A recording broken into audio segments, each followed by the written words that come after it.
Josh with Unicycle.com. Today we're going to give you a video of the two different types of ways to mount a disc brake. For tools, you will need a bearing puller, a crank arm extractor, a socket, a 22mm deep wall socket, or a cutoff section of a 25/4 seat post will work, an 8mm Allen wrench, and then we like to use our pedal wrench combo tool. Also, having a tape measure that uses metric measurements will work as well. And then you will need either a hammer or a mini sledge. For instructional purposes only, we are going to give you a representation of the parts and not a complete cycle so we can focus on the important areas. We're going to use the hatchet frame, as this is one of my personal favorite.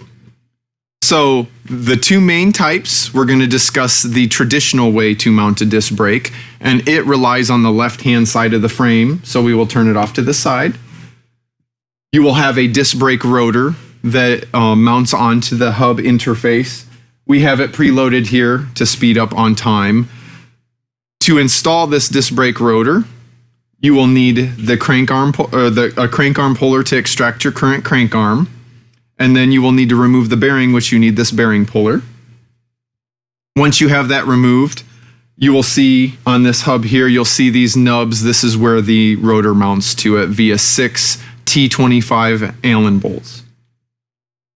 Once they are installed, then you would go ahead and press the bearing back on and reinstall your crank arm, as this is profiled in one of our other videos that we offer on our site. Then you would place the hub inside of the frame itself. Now there's two types of options to mount the brake caliper. This is the lower half of the brake. The upper half is called either the brake lever or the master cylinder. So the first way is the traditional braze-on, where this is a tab that's welded onto the frame. And then there's an adapter, and this is a front adapter on a traditional bicycle. These two Allen bolts here.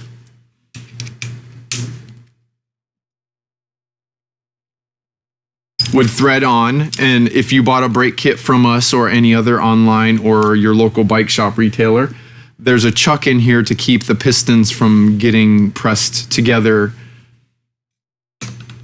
And then once you place this on here, you want to slide this over the rotor.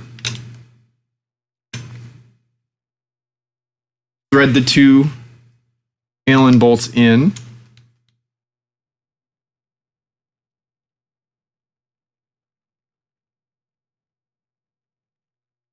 Once you snug the two Allen bolts holding the caliper and the adapter down, then what you would need to do is center the master cylinder or the brake caliper over the rotor. The best way to do this is to use a white sheet of paper or a white rag and place it down on the ground, and then you can accurately choose the space to be equal on both sides of the brake pad while looking down at the center of this area here, or peering down at an angle that's appropriate enough to be able to see the space between the brake pad, the rotor, and then also the brake pad. Each will vary depending on the wear.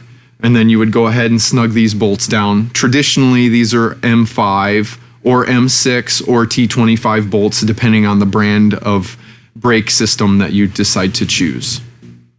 If you find that your frame does not have this welded on disc brake tab, we have designed what we call the Nimbus D-brake mount. What you will need to do with this is this would replace your bearing cap that you had on your frame before, and this would directly replace that.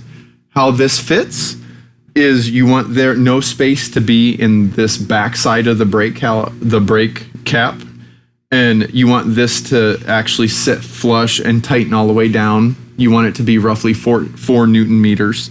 And then your bearing adjustment would take place at the front of the bearing cap. And then it would be just like what we showed you before.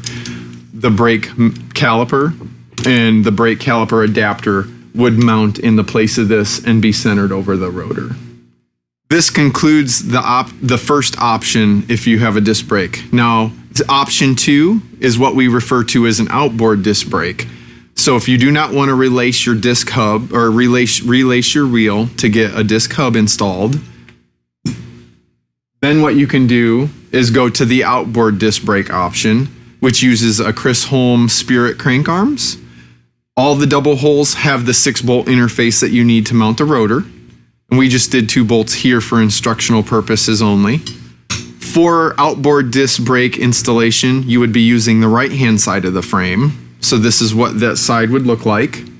Then you would take your outboard disc brake crank arm with a 6-bolt interface, and that would install onto the axle. In our other videos, we profile to get proper press fit of the crank arm, as this will be a new crank arm on your hub, so you would want to ensure proper press fit. Then you would need our D-brake mount, as you would not have a welded disc tab on this side of the frame unless you have a Chris Holm crank and a Chris Holm frame. You would install the Nimbus D-brake mount.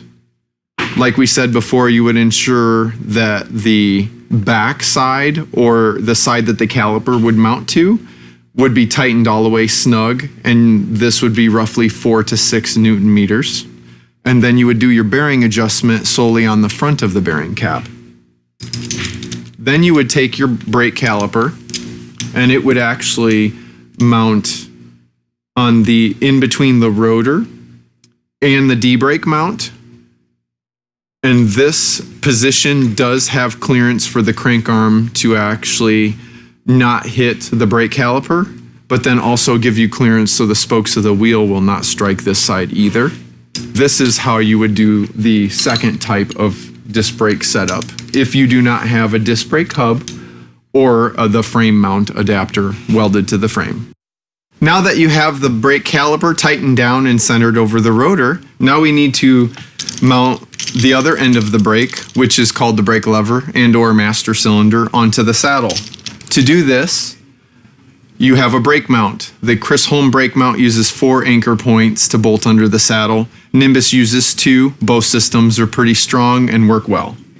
For instructional purposes only, we have a Nimbus brake mount already mounted onto the saddle, so it'll look like this. When you go to mount the brake lever, you want to loosen this 5mm bolt to slide the brake lever on and into position. Once this is centered and into position, you want to snug this bolt down to 2 to 3 Newton meters.